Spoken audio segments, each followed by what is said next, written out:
Buenas noches, está con nosotros Jorge Fernández Díaz. Bueno, si hay una de las personas en este país que no necesita presentación es Jorge Fernández Díaz.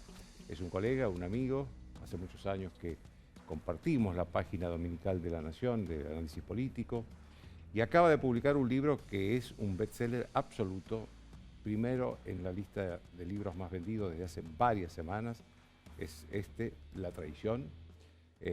Acá está, ahí lo están viendo bien. Y la verdad que es uno de esos libros que uno no puede, se le cuesta dormirse para seguir con el libro. Estos son los buenos libros, ¿no? Los que uno no puede dejar de leer a la noche cuando lee. Jorge, bueno, felicitaciones por el libro, que es una maravilla como libro y una maravilla como venta. Esto es importante. Muchísimas gracias, sí. La primera pregunta que te quiero hacer sobre el libro es una novela política. Después vamos a hablar de política, Sí. pero es una novela política. Yo noto que algunos hechos son reales y algunos personajes son mezcla de personajes reales. ¿Esa es una impresión mía o es así? No es la realidad pura, pero es una transfiguración de la realidad, ¿no? Todos los hechos y los personajes son inventados, como suele decirse, pero están inspirados, tienen el sabor de la realidad, ¿no? La mentira de la verdad, como diría Claro. Vargas Llosa. A veces la ficción puede contar la parte de atrás de la política que nosotros haciendo nuestras columnas dominicales o haciendo este tipo de programas nos es difícil captar en su plenitud. Ahí la literatura siempre a mí me salva. Esto es literatura política. Yo había hecho 2 libros anteriores de Remile, La gente de inteligencia, pero eran en lugares más como en la narcopolítica, como los feudos provinciales. En esta yo he decidido sacarlo Sí, lo vas a Remil. la cumbre del poder, digamos, ¿no? Sí, lo llevé digamos, al plano periodístico, Claro. político, mediático, donde suceden las cosas, ¿no? Tiene que ver con lo que es el thriller político, que no tiene tradición en la Argentina, pero sí tiene una gran tradición anglosajona, y que parte siempre de un hecho. Bueno, ¿qué pasaría si? ¿No? Aquí es ¿qué pasaría si alguien que realmente, un ex-setentista, glorificado, convertido en una especie de héroe y en referente social, que está jugando durante el anterior gobierno, está jugando que hay, en lugar de ser un gobierno constitucional, era una dictadura, que en lugar de Estamos hablando del gobierno de Macri. del gobierno de Cambiemos, claro. Está ambientada en el gobierno de Macri. Claro, está ambientada ahí. Bueno, vos sabés lo que hubo ahí, que hubo una especie de entre mala fe y alienación, en el cual decía, bueno, el gobierno constitucional es una dictadura. La persecución del Código Penal a los corruptos era una persecución, un revanchismo de la Revolución Libertadora. Y lo que estábamos haciendo, decían los militantes, era una nueva resistencia peronista. Nada de esto era cierto, Era una especie de alienación, de estrategia, de mala leche, destituyente, de helicóptero, toda esa historia, y una especie de alienación. ¿Qué pasaría, me pregunté yo, si alguien se lo toma en serio? Si esa ficción se la tomara en serio. Eso me permitió recrear un poco cómo es ese mundo de progresistas que se pasaron al otro bando, progresistas que les interesaba la corrupción y que ahora te dicen la corrupción es un asunto de señoras gordas de la Recoleta. Y que están vinculados con servicios de inteligencia. Claro, yo invento una especie de agente de inteligencia, un agente de inteligencia y una agencia de inteligencia paralela que se dedica a arreglar los problemas de los políticos y que en este caso obedece a alguien cercano al Papa que tiene miedo que le manche la sotana blanca a algunos de estos personajes que él recibe en Santa Marta o que saluda, etcétera, etcétera. ¿Eso está inspirado en alguna versión, en algún rumor o es solo ficción? No, es solo ficción, pero está inspirado en la idea de que el Papa, de verdad, es interesante que me preguntas. Hay preocupación dentro de algunos miembros de la Iglesia porque el Papa recibe personajes que luego pueden hacer cosas que le manchan la sotana, de alguna manera, digamos, ¿no? Y que eso pueda producir un hecho de conmoción internacional, además, ¿no? Y por otra parte, sí hay una hipótesis de conflicto, se diría, en el mundo de la seguridad. Yo no trato con agentes de la AFI nunca, ni como periodista, ni como novelista. Yo tampoco. Me intoxican, no quiero saber nada. No cuestiono que otros colegas de investigación lo hagan, pero yo no lo hago. Sí converso con teóricos de la inteligencia criminal, remiles, digamos, ¿no? Claro. De remiles, que enseñan inteligencia en las escuelas de inteligencia, intelectuales en general. Y averigüé, y una hipótesis de conflicto es, bueno, alguien jugando a los 70, jugando de nuevo a que están en los 70, que hay un Estado prerevolucionario, se toma en serio ese asunto y lleva a cabo un acto gravísimo, un poco como llevó en la tablada Gorriarán Merlo, digamos. Eso es una hipótesis de conflicto verdadera que existe. Y eso tiene que ver con con la irresponsabilidad de Néstor Kirchner, que para tratar de tener un discurso de izquierda, cuando en realidad era una especie de Gildo France, digamos, Sí. pero para tener un discurso, para captar a la burguesía ilustrada, etcétera, dice, bueno, volvemos a los 70, ¿no? Esto que yo te estoy diciendo, a mí me consta... Se santificó con los derechos humanos. Claro, primero se santificó los derechos humanos y después empezó a decir que aquellos eran héroes, aquellos muchachos de los 70 que dieron su vida. Empezó una glorificación que pasó por los colegios, por las universidades, los medios públicos, se institucionalizó del Estado. A mí me parece enormemente grave. Hay algunos de este gobierno, de este conglomerado, ¿no?, que dicen somos los herederos de aquellos ideales. Bueno, ojo que aquellos ideales eran totalitarios, porque no es que aquellos muchachos, como los venden en las escuelas o en las facultades, luchaban por una democracia en los 70, luchaban por una dictadura popular, si eran nacionalistas, o una dictadura del proletariado, si eran trotskistas o marxistas-leninistas. Entonces, se falsea la realidad, y esta glorificación me parece tremendamente peligrosa. Creo que ellos crearon un monstruo para desgastar al anterior gobierno, primero para tener discurso, y después para desgastar al anterior gobierno, y ahora ese discurso setentista está dentro de esta conglomeración que gobierna, con los problemas que eso trae. Por ejemplo, que parte de esos muchachos neosetentistas en algunos casos, creen que los delincuentes son víctimas.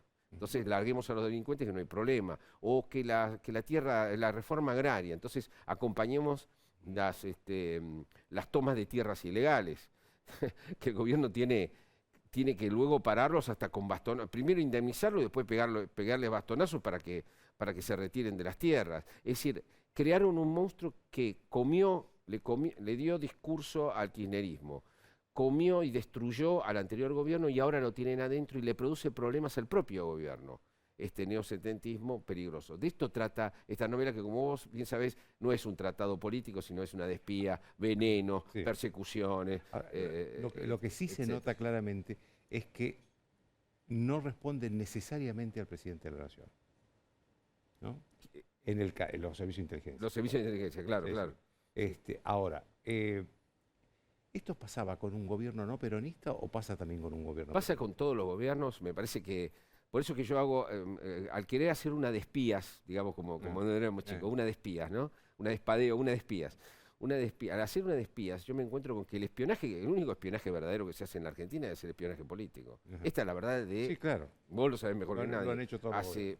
Lo han hecho todos los gobiernos. Y que es muy difícil, acá, en la CIA, en el Mossad, en cualquier lado, controlar los servicios de inteligencia. Hay agencias de inteligencia que hacen cosas que yo te aseguro que el jefe de la CIA no lo sabe, ni lo sabrá jamás, y el jefe del Mossad tampoco. O sea, y hay un personaje que es Calgaris, que es el coronel que maneja un poco las cosas, que dice algo tremendo. El día que quieran cerrar todos los servicios de inteligencia, va a haber más inteligencia que nunca. Porque van a salir todos afuera. Porque van a ser privatizados, van a estar en las agencias, y porque el problema es la demanda, no la oferta. Y aquí hay demanda de espionaje político y se sigue haciendo y se seguirá mucho tiempo. Se hace no solo para los políticos, sino también para los sectores privados. Claro, corporaciones, sindicatos, ¿no? Porque tenemos sindicalistas millonarios que también requieren ese tipo de servicios. ¿Sí? Ahora, una última pregunta sobre el libro. El espionaje para el Vaticano está ambientado en París, lugares muy, muy hermosos. ¿Vos tenés alguna versión que vincule a estos representantes del Papa en París? No, en París no, lo puse en París porque... Es una maravillosa descripción. Muchas gracias. Lo que pasa es que yo fui becado y fui a vivir 2 meses a París, hace 2 o 3 años. ¿Cómo te envidiamos mucho? Sí. Bueno, muchas gracias. Y ahí tomé nota justamente yo quería, para locaciones, digamos, ¿no? Sí. Ahí hay un amigo del Papa muy sofisticado y bueno, que es inventado, completamente inventado, por supuesto. Bergoglio no es que aparece, Bergoglio está como una sombra, digamos. Se habla en nombre de él. Se habla en nombre de él, nunca se sabe si Bergoglio sabe o no sabe Claro. de todo esto. Sí. Yendo a lo local y a lo actual, Sí. y a lo real. Vos lo conocés a Alberto Fernández, bueno, todos lo conocemos a Alberto Fernández, es un personaje de la política hace mucho tiempo. ¿Te imaginabas al principio que iba a ser esto el gobierno de Alberto Fernández o tuviste la esperanza de que iba a ser algo mejor? No, yo conociéndolo, tanto como lo conocés vos y habiéndolo tratado, yo creí sinceramente que nunca creí que iba a poder dominarla a Cristina Kirchner de verdad, pero creí que en la emergencia él iba a ser más profesional, que iba a ser profesional. Y él está haciendo mal lo bueno y lo malo, ¿no? Cristina hacía bien lo malo y mal lo bueno, ¿no? Pero él realmente es de un grado de torpeza, yo pienso que porque tiene que hacer muchas contorsiones y quedar bien con mucha gente al mismo tiempo, y eso es imposible, lo convierte. Entonces, y el equipo que tiene es un equipo más bien desastroso, ¿no? Es un gabinete tremendo. Digo esto, yo sé que se van a enojar los kirchneristas, después me escriben mire, En las redes. ni Joaquín ni yo, le digo a los kirchneristas, ni Joaquín, ni yo, ni los medios de comunicación le han hecho nada,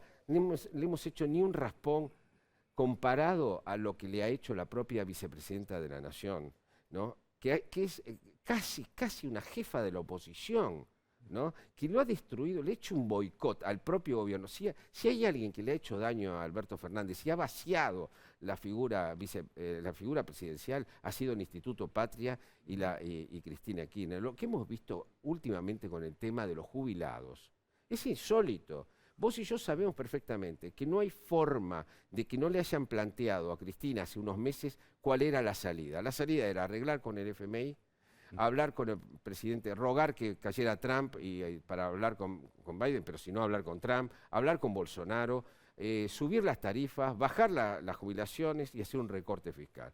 Esto está hablado con Cristina Kirchner. Le dice que sí y van para adelante. Cuando va para adelante, ella no aguanta un round, como no aguantó la sintonía fina, aguantó 2 semanas la sintonía fina. Sí, le llega el proyecto del presidente y se lo cambia en el acto. Y se lo cambia, pero en lugar Lo desnaturaliza, además. Además, en lugar de llamar por teléfono y decir, mira, Alberto, lo pensé bien, no lo hagamos. Da una voltereta, no sé qué, va a dar vuelta porque no resiste el asunto. No, se lo manda públicamente, es decir, como te doy un guantazo en la cara. Es una licuación de la figura presidencial. Pocas veces, ¿viste? Yo no sé si vos tenés experiencia de una cosa por el estilo. Es decir, el boicot viene de adentro.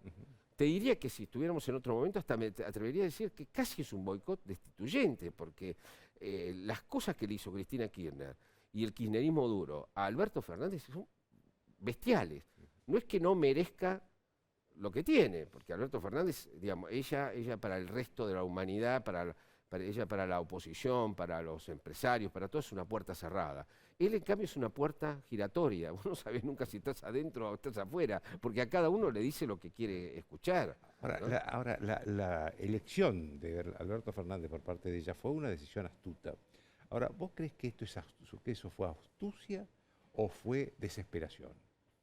Yo creo que fue una mezcla yo creo que estaba desesperada porque no tenía forma de ganar y que se consigue alguien que logra engañar a un sector moderado que para sacarse a Macri de encima a cualquier costo, acá hay un gran problema de fondo, si querés lo hablamos, porque creo que vivimos en una cárcel mental, ¿no?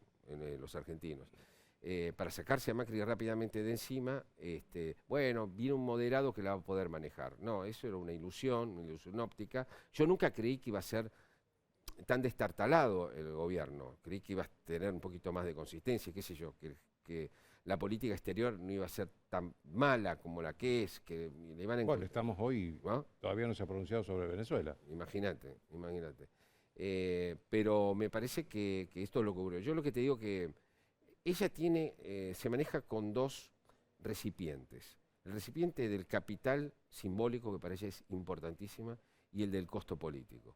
Cuando el costo político sube y le derrama sobre el capital simbólico, ahí ella se vuelve loca y se lo saca de encima y hay problemas. Pero el capital simbólico lo quiere retener ella y quiere que el costo político lo asuma Alberto Fernández.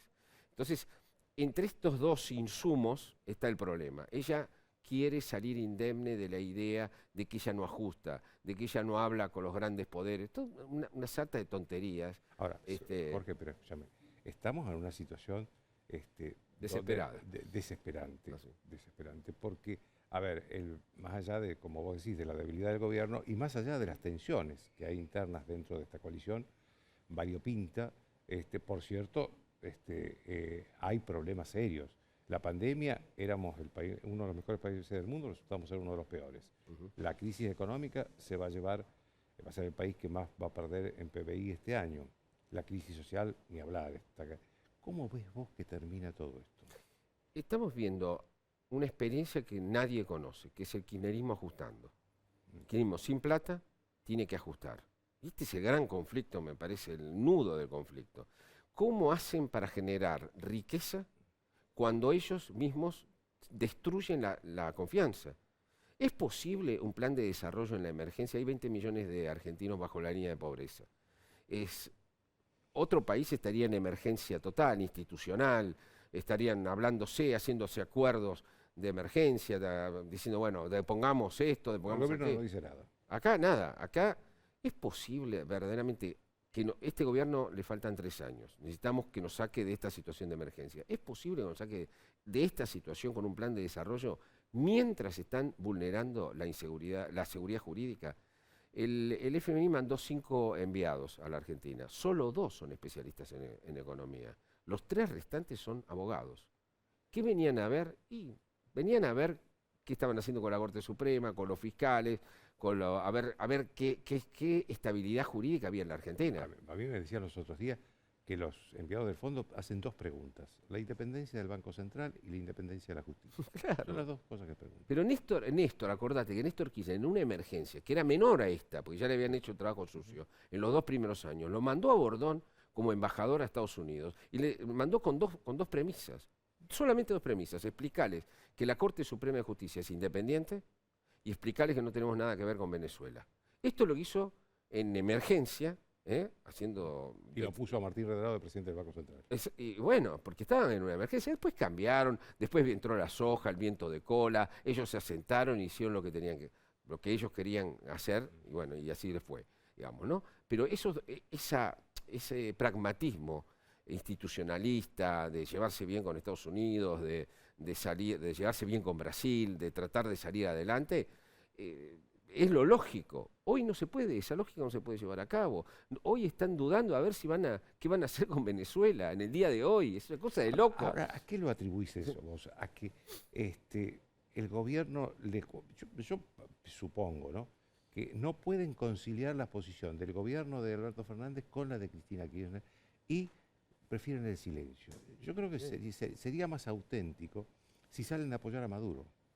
Lo que pasa es que es gravísimo, están negociando por supuesto, con Biden. Por supuesto, ¿no? Por supuesto que es gravísimo. Sí, sí. Pero digo, el silencio es más grave todavía, porque es un gobierno que no tiene opinión. Es así. La pregunta es por qué siguen abrazándose a esa dictadura que es realmente desastrosa, que te mancha por todos lados. Bueno, yo creo que hay una respuesta ideológica y una respuesta económico-geopolítica, digamos, ¿no? Una respuesta de, bueno, a pesar de todo seguimos con Cuba, con Caracas, con ¿no?, La Habana, Caracas, Irán y Rusia y China, ¿no?, el bloque anti-norteamericano, anti-europeo, digamos, y los negocios que hubo ahí, qué sé yo, que seguramente todavía pesa. Pero después hay una cosa ideológica profunda dentro del kirchnerismo. No sé si en la cabeza de Cristina Kirchner, pero sí dentro del kirchnerismo. Y es que el chavismo llevó a cabo la vieja idea de John William Cook, ¿no?, y de los 70, que era unir a Fidel con Perón. Esa idea ideológica que tenía que funcionar, que ellos los llevó a pensar que estaban en una nueva Meca, El ¿no? único que no creyó en eso fue Perón, ¿no? Y creo que Néstor Kirchner tampoco creía en eso. Creo que era demasiado vivo para creer en esas giladas ideológicas, ¿no? Pero después el kirchnerismo la tomó como verdad, digamos, ¿no? Entonces es un daño muy grande. Estamos en una Argentina muy dividida, muy embromada. Nosotros siempre hablamos, yo creo que siempre hay 2 Argentinas. Verdaderamente hay dos Argentinas. Uno lo Y partía estudia. por la mitad. Sí, pero uno cree que durante el siglo XIX hubo dos Argentinas, después se fue recreando.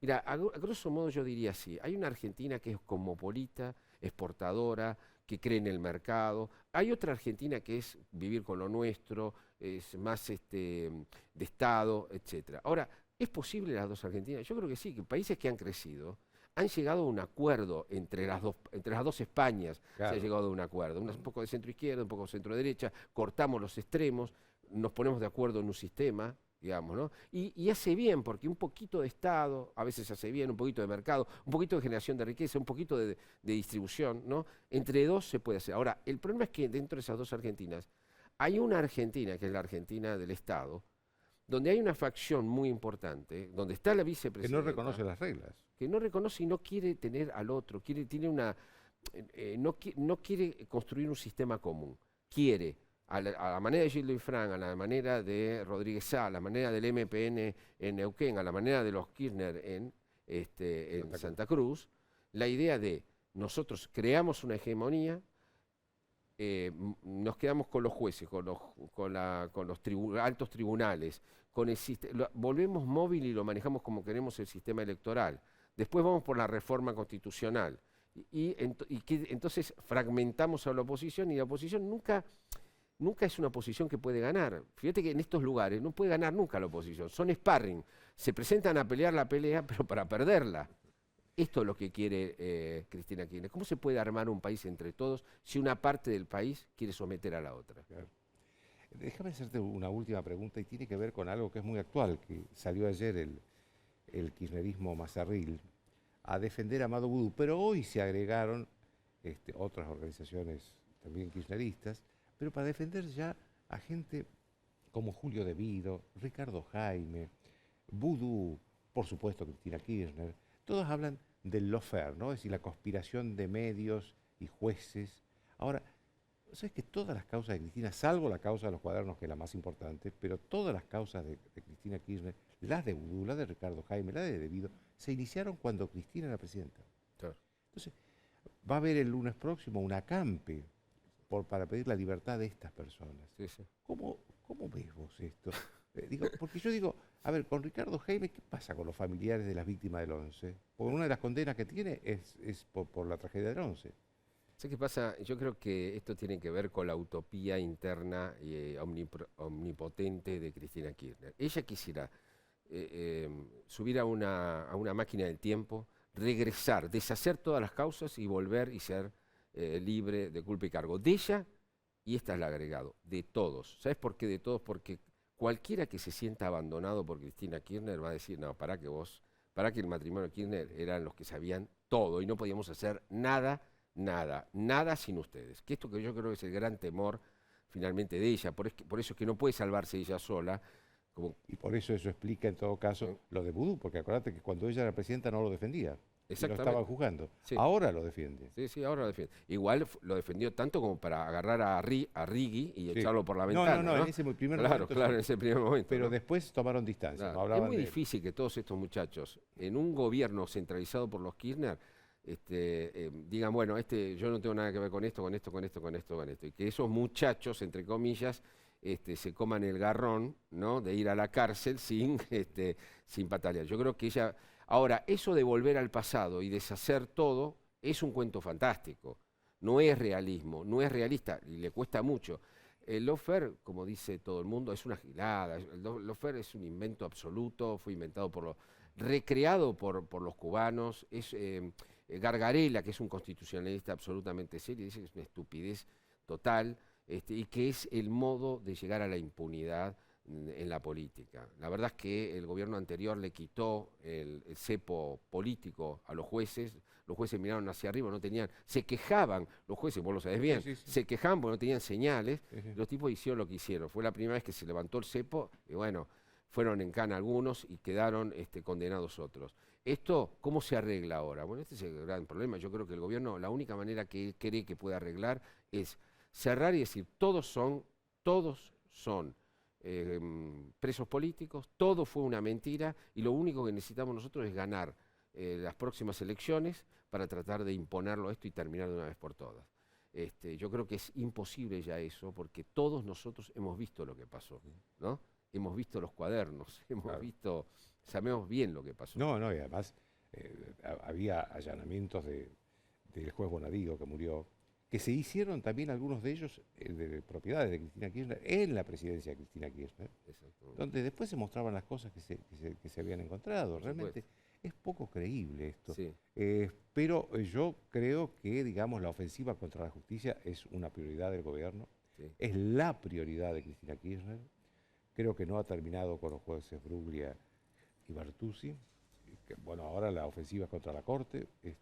Digamos, todo es, digamos, lleva a una situación de extrema tensión entre los poderes. Es de autoamnistía, es un proceso de autoamnistía como nunca conoció. Mirá que hubo autoamnistías en el peronismo, sí. Pero nunca conoció una autoamnistía de semejante. Esto, lo que necesita el peronismo es una autoamnistía no declarada, que se haga de hecho, no declarada porque no. Tiene que pasar por el Parlamento. Bueno, pero no lo quieren declarar, quiere que se deshagan en el aire las causas, ¿no? Y ya reivindicados de alguna manera digan, tuvimos razón. Una cosa, es un imposible, es del género fantástico, verdaderamente, no es del realismo. Yo se lo digo como escritor. Te leen demasiado, te Claro, leen demasiado. no es realista. Yo no lo podría poner en un thriller político.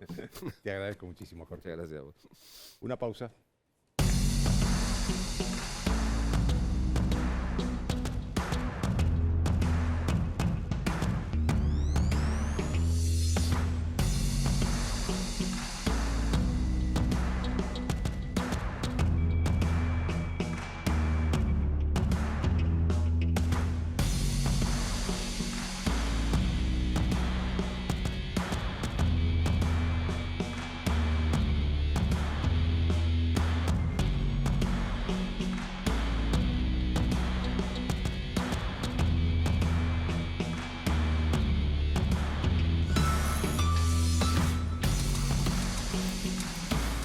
Bien, Roberto Kachanowski, tampoco otro personaje de la Argentina que no necesita que lo presentemos, economista prestigioso, uno de los mejores. La primera pregunta que te quiero hacer se refiere a este escándalo que hubo la semana pasada con la quita de fondos a la capital de parte del gobierno nacional. ¿Vos crees que era necesario sacarle semejante cantidad de plata No, en absoluto. a la capital? No, a ver, recordemos, vos sabés que la Constitución de 1853 no tenía contemplada la coparticipación federal. No, claro. Eso fue incluido con posterioridad. Y cuando vos mirás cuál es el producto bruto que produce cada una de las provincias, pues vos decís, bueno, ¿cuánto genera de riqueza cada uno? Y después cuánto aporta de impuestos, ¿viste? Porque si uno genera mucha riqueza, aporta más impuestos, por el IVA, ganancias, etc. Tenés primero la provincia de Buenos Aires, tenés la capital federal, tenés Santa Fe, tenés Córdoba, son los distritos que más producto bruto aportan al producto bruto. Sin embargo, la ciudad de Buenos Aires es la que menos recibe de todas, Es la que, junto con Buenos Aires, la que menos recibe impuestos de vuelta, o sea, pone muchos impuestos de lo que se genera internamente y le da nada, prácticamente monedas a cambio del producto bruto que genera. Esto no tiene nada que ver con los partidismos, ¿sí? O sea, yo te digo, por ejemplo, la provincia de Buenos Aires también sacrificó parte de su coparticipación. Porque en realidad cuando Perón en los 70 hizo la ley de coparticipación federal, hizo un sistema redistributivo, donde los que más generaban riqueza tenían que bancar a los que menos generan riqueza, ¿no? Y yo creo que lo que hicieron fue más un capricho político que una necesidad económica. Ahora, me refería también a si el gobierno nacional, en sus cuentas, necesitaba sacarle esto a la capital para mejorar sus cuentas. No, es una gota de agua dentro del destrozo económico que tiene. Vos calculás, ¿cuánto le terminan sacando al final? 80.000 millones. 80.000 millones. ¿Sabés cuál es el déficit que tiene acumulado hasta el mes de octubre el Estado Nacional? 2 billones de pesos. 2 billones, 1,9, pero bueno, 2 billones, lo redondeo para poder hacer. ¿Te puedes imaginar que 80.000 millones en los 2 billones no le cambia nada? Nada, es solamente a ver cómo te molesto. Perdóname, vos sabés muy bien que tal vez Larreta mide mejor dentro de la oposición que mucha gente de gobierno. Sí, sí, claro. Tirarle debajo de la línea de flotación le sirve. Es el dirigente más popular en el país. Esa, tiene buena, sí. La otra pregunta tiene que ver con otra cosa que se sancionó la semana pasada y es el impuesto a la riqueza. Sí. ¿Vos crees también que eso era indispensable para manejar la pandemia? Porque ellos lo justifican en la pandemia. ¿Y qué consecuencias va a tener eso? Mirá, primero, es la frutilla del postre para que las empresas sigan yéndose de la Argentina. Porque ya no es que no vienen, es que se van directamente. Entonces, para la persona que nos está viendo y que no es especialista en economía, ¿en qué le afecta esto de las empresas, etcétera? Cada vez la Argentina tiene menos puestos de trabajo y si se van a seguir yendo empresas, dicen, bueno, vas a la Argentina, no solo te matan con impuestos, sino que ahora agregaron de la riqueza, etcétera. Y que pueden agregar otro en cualquier momento. momento. Te pueden agregar otro en cualquier momento. Entonces, vamos para otro lado. Ahora, cuando se van las empresas, hay gente que se queda sin trabajo. Y no hay nadie que venga a invertir en el lugar de los que se van. Entonces, al problema que ya tenés de pobreza, que tenés de indigencia y que tenés de desocupación, se le agrega esta frutilla del postre que es, bueno, impulsemos la salida del país de más empresas porque el mensaje es, vos sos pobre porque él es rico. Esa división, viste, permanente que siempre están mostrando. Entonces, ¿cómo tenemos que solucionar el problema? Le saco al rico para darle al pobre. El rico se va e invierte en otro país. ¿Saben la cantidad de gente que yo conozco, de empresarios, que por ahí le mando un WhatsApp hacía 3 meses que no hablaba con ellos? Entonces me contestan, estoy en Punta del Este, con toda la familia. Pero no es un caso, son muchos casos que se van acumulando. De gente que ya dijo, bueno, voy a vivir a Uruguay y busco la residencia fiscal allá. Entonces, el punto va a ser va a llegar un momento donde no vas a tener a quien cobrarle impuestos para trasladarle a los otros. Porque cada vez se te está vaciando más el país. Ahora, hay un proceso como de ajuste del gobierno, ¿no? Se lo embroma un poquito Cristina Kirchner cuando llega al Congreso, ¿no? Pero, digamos, me parece que hay como una intención de hacer eso, ¿o no? ¿O vos Ojo, a ver, una cosa es lo que dicen y cuando mirás los números es otra historia, ¿no? Por ejemplo, ellos habían dicho que en el último bimestre del año no iban a emitir moneda para financiar el déficit fiscal. En noviembre emitieron 160.000 millones de pesos por otra cuenta, ¿viste? Esa contabilidad creativa que solemos hacer los economistas. Donde sí vas a tener un ajuste va a ser seguramente las jubilaciones. Ahí le van a licuar, porque calculá que te representa el 51% del presupuesto, todos los planes sociales, ¿no? Y te van a sacar IFE, ATP, ¿viste? Esos planes que pusieron ahora. Y hay que ver si empiezan a aumentar las tarifas de los servicios públicos. Son un poco, ojo, porque entran en un año electoral. Bueno, el congelamiento termina en diciembre, teóricamente. Supuestamente, yo había leído que empezaba en enero, aumentaban las tarifas. Sí, pero después leí que lo postergaban para marzo. No sé, ¿viste? Nunca sabés, porque en el mismo día te cambian de opinión, ¿no? En marzo ya se va a estar más cerca de las elecciones. Y yo te diría que es el peor momento para empezar con ese tipo de ajuste. Ahora, la pregunta es, ¿podés aguantar hasta después de las elecciones para los ajustes de tarifas? Y puede ser, pero te vas a quedar sin luz y un montón de problemas, ¿no? Sí, de hecho se congelaron las tarifas antes de las presidenciales, sí. Con lo cual llevarían más de 2 años de congelamiento, ¿no? Ahora, vos sabés que cuando vos mirás dónde aumentó el gasto público en estos 10 meses, te aumentó en lo que son planes sociales, te aumentó en lo que son subsidios económicos para subsidiar tarifas artificialmente bajas y te aumentó en el agujero fiscal que tienen las provincias, que es un problema del cual generalmente no se habla. Pero vos sabés que las provincias, en promedio de los impuestos provinciales, el 75% proviene de ingresos brutos. Entonces, cuando vos frenás la economía, como le hicieron acá con una cuarentena eterna y mal hecha, se les cayó la recaudación a las provincias. Entonces, lo que hizo el Estado fue asistirla a las provincias. ¿De dónde saca el Estado plata para asistir a las provincias si no tiene para cubrir sus propios costos? De una fenomenal emisión de moneda que se hizo en todo este tiempo y que es una bomba de tiempo que tenés ahí latente, ¿no? ¿Cómo imaginás el año que viene en materia de inflación y de dólar? Y, a ver, yo te diría que siempre dirá en el futuro es complicado, ¿no? Pero mi impresión es, vos vas a tener el año que viene, si se te produce un ruido en el mercado de cambios, corres el riesgo de tener una corrida financiera, esto es, del mercado de cambios se te traslada al sistema financiero, y ahí el Banco Central va a tener un serio problema para poder frenarla, porque lo que hace el Banco Central es emite pesos y se los da al Tesoro. El Tesoro deposita esa plata y paga las IFE, ¿viste? Las jubilaciones, le da a las provincias, etc. O sea, la plata está en los bancos. El Banco Central va y le dice a los bancos, dame parte de esos pesos que emití, toma este papelito que se llama LELIQ.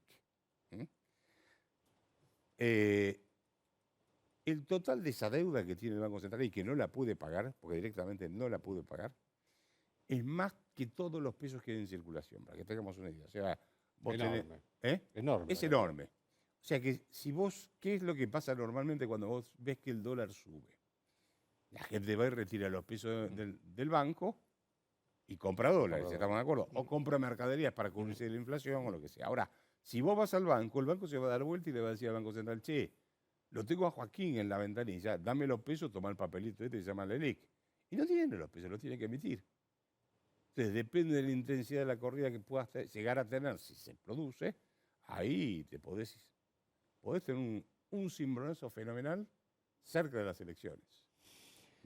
Roberto, Por eso les preocupa tanto el blue y lo pisan como pueden, porque saben que ese es un problema serio para ellos. Déjame que te haga una última pregunta. Hubo versiones de que Juntos por el Cambio te había propuesto incorporarte a Juntos por el Cambio y ser candidato en las elecciones del año que viene. ¿Qué vas a hacer? Eso, a ver, yo siempre estoy abierto a dialogar con todo el mundo. Me parece que eso es lo que, en principio, básico. Eso es lo bueno. Eso es lo básico. Si voy a participar o no, todo depende de, primero, si tengo interés o no en participar en política, porque vos podés construir en el país de distintas maneras. Ahora, para poder contribuir, tiene que haber una consistencia en las ideas. No es cuestión de, llamo a Kachanowski, llamo a Stolbizer, mezclo todo, hago una ensalada rusa y avanzo. Tiene que haber una convicción muy clara de cuál tiene que ser el rumbo económico que tienen que seguir. ¿Desde dónde puedo ser más útil? Yo lo estoy pensando, meditando, ¿sí? Por supuesto que no me niego a dialogar. Y todos los aportes diría que puedo hacer, los voy a hacer. Siempre lo he intentado. Pero, de nuevo, yo quiero ver si realmente hay convicción de un cambio de rumbo a todo lo que se hizo en el pasado, ¿no es cierto? Vos pensás que yo aquí tengo 40 años de profesión. ¿Sí? Mi único capital es el nombre que tengo. ¿Sí? Y eso lo tengo que cuidar como si fuese oro. Así es. Entonces, hay que hablar mucho previamente. Te agradezco mucho, Roberto. Gracias a vos. Una pausa.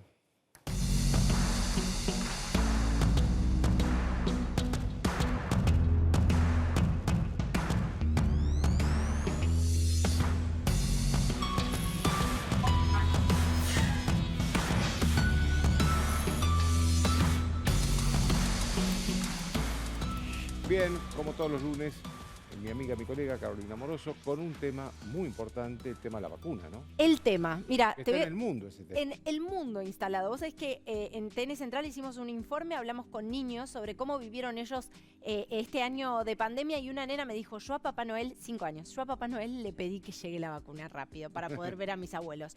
Realmente esto, y te contaba esto porque de manera risueña grafica lo que está en la agenda de los medios del mundo entero, Claro. que es la campaña de vacunación. ¿Y quiénes dieron el puntapié inicial?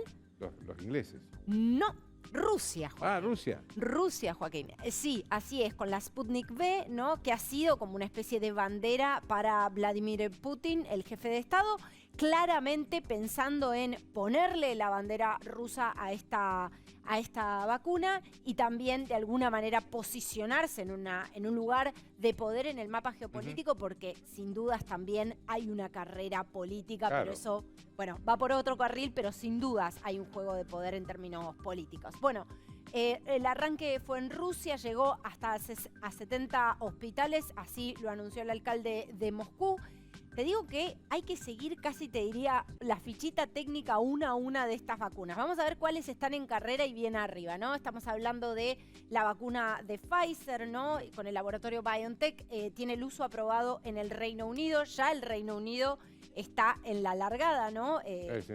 Creo que empiezan mañana. hoy o mañana. Mañana, exactamente. Hoy es la antesala, mañana es la fecha clave para el Reino Unido, para un Boris Johnson que ha tenido muchísimos cuestionamientos con respecto al manejo temprano de la pandemia, ¿no? Con lo cual, tener una estrategia y una campaña de vacunación efectiva para el Reino Unido es importante también por todos los cuestionamientos que tuvo el primer ministro con respecto a la reacción temprana en la pandemia.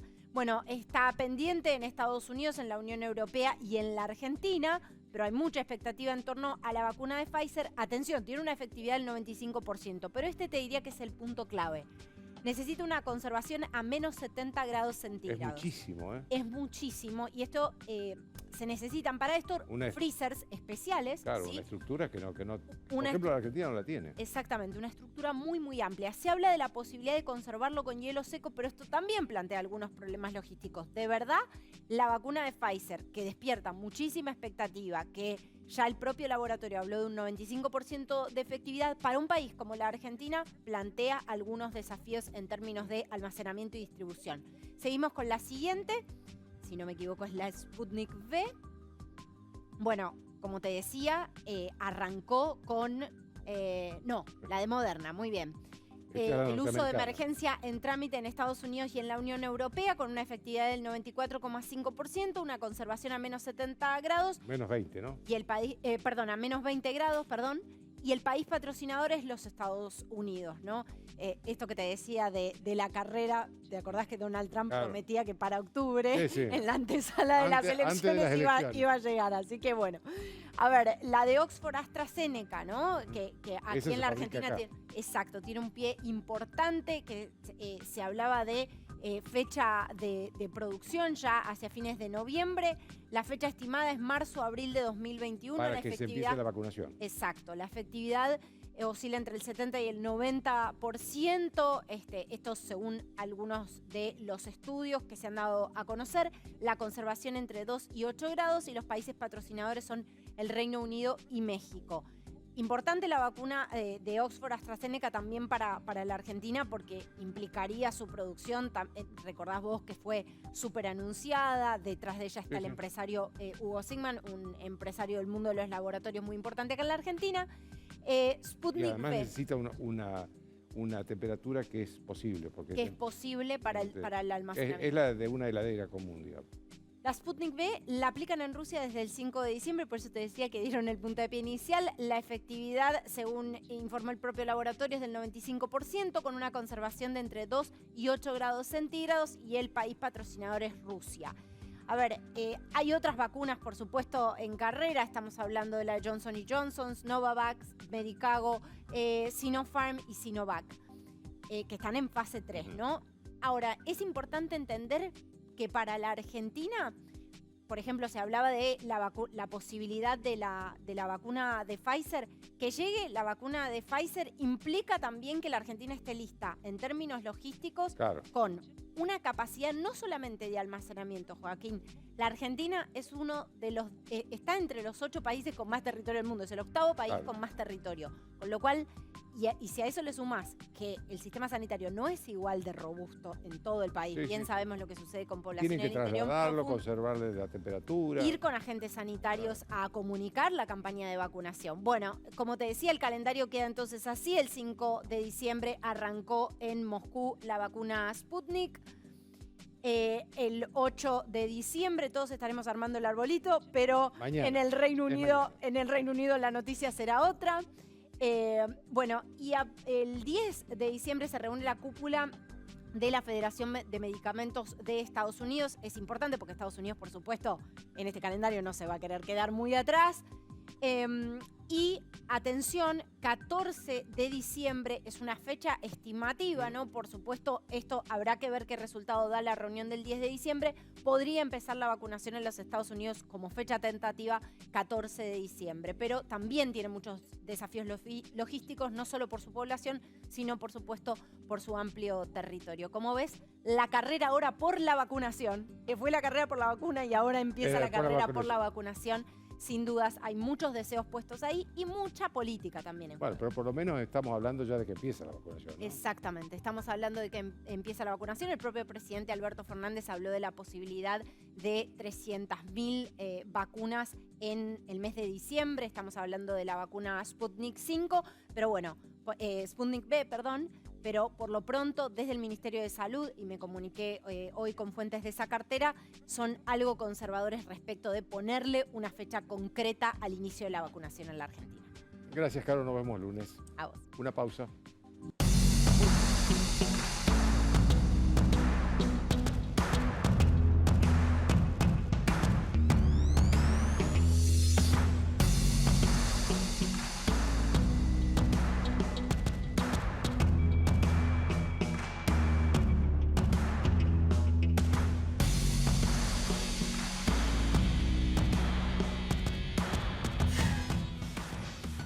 Bien, yo le decía a Jorge Fernández Díaz hace rato, con una pregunta que le hice, que me extrañaba mucho esto que estoy viendo en las últimas horas.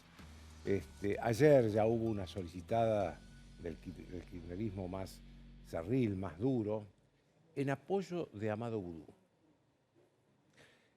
Amado Boudou tuvo una mala sentencia de la Corte Suprema de Justicia la semana pasada, que simplemente la Corte confirmó las sentencias anteriores. La Corte no se expidió. La Corte dijo, las sentencias anteriores son buenas, ya está terminado el problema. Con lo cual confirmó implícitamente que el señor Boudou es un corrupto. El señor Boudou robó cuando fue ministro de Economía, vicepresidente de la Nación.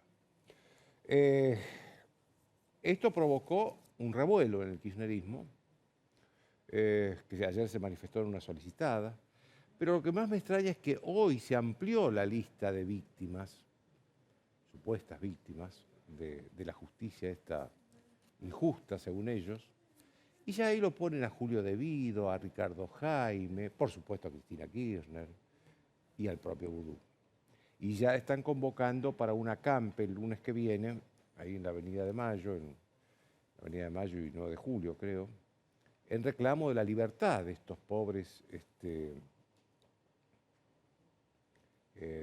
los pobres inocentes, víctimas de una justicia injusta, como les decía. A mí realmente me extraña que sean tan impunes ante una opinión pública muy sensible por estas cosas. Fíjense que en las últimas encuestas aparece la corrupción, vuelve a aparecer la corrupción como uno de los temas que más le preocupa a la sociedad. Y sin embargo salen a defender, por ejemplo, al señor Ricardo Jaime. Ricardo Jaime fue una de las condenas que tiene varias condenas. En una inclusive confesó que había cobrado plata de empresarios para mermar la pena. Pero una de las condenas que tiene es por la tragedia de Once. Entonces yo me pregunto, las víctimas, las familias de las víctimas de la tragedia de Once, ¿qué estarán pensando de estos kirchneristas nacionales y populares que de pronto hacen un acampe para que Ricardo Jaime recobre la libertad porque es un preso político? Dicen ellos así, son presos políticos. Todos estos son presos políticos. El señor Boudou. Cuando hablan de lawfare, ustedes saben que el lawfare es un término que lo inventó en realidad el ejército norteamericano, que decía que en los países donde ellos habían actuado se mezclaban los medios de comunicación local con la justicia para condenarlo al ejército norteamericano. Este fue un invento del ejército norteamericano que ahora pasó a ser, digamos, de propiedad de los regímenes progresistas.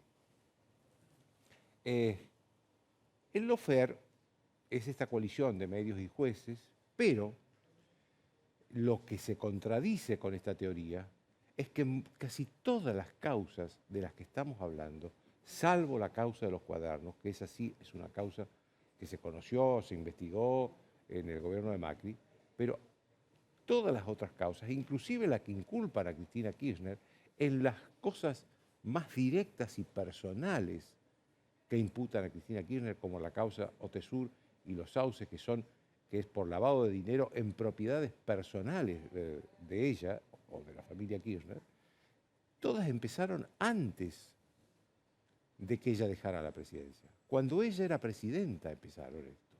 Más aún, yo me acuerdo que el juez Bonadío, que después murió, hizo un allanamiento a las propiedades de Cristina Kirchner, precisamente a Otesur y los sauces, en el Calafate, cuando ella era presidenta y ella estaba en el Calafate. Ahora digo, si todo esto empezó cuando ella era presidenta, ¿quién es el autor del lawfare? Macri. Yo, digamos, a ver, hay sí hubo, después que cambió el gobierno, hubo como una liberación de los jueces diciendo, bueno, ahora podemos actuar. Y también es cierto que algunas dependencias del gobierno nacional, como Vialidad, por ejemplo, que no le pasaban información a los jueces, en el gobierno de Macri respondieron los pedidos de los jueces y le pasaron información. Por eso la causa de Vialidad, que está todavía en juicio oral y público, en estos momentos, no podía avanzar porque Vialidad no le pasaba la información de la obra pública. ¿Qué se puede hacer, digamos, cuando la crítica a la Corte Suprema? La Corte Suprema lo único que dijo es que a este señor lo juzgaron 14 jueces. 14 jueces lo juzgaron a Vudú. Y todos coincidieron que es culpable. ¿Qué puede hacer la Corte Suprema? Decir, bueno, lo juzgaron abajo, está bien, nosotros no tenemos nada que hacer. Nada más. Es todo lo que dijo la Corte. La Corte no dijo, el señor Vudú es culpable. Lo que dijo es, lo que dicen las instancias inferiores está bien. Y es, por lo tanto, sentencia definitiva. Y Vudú va a tener que volver a la cárcel.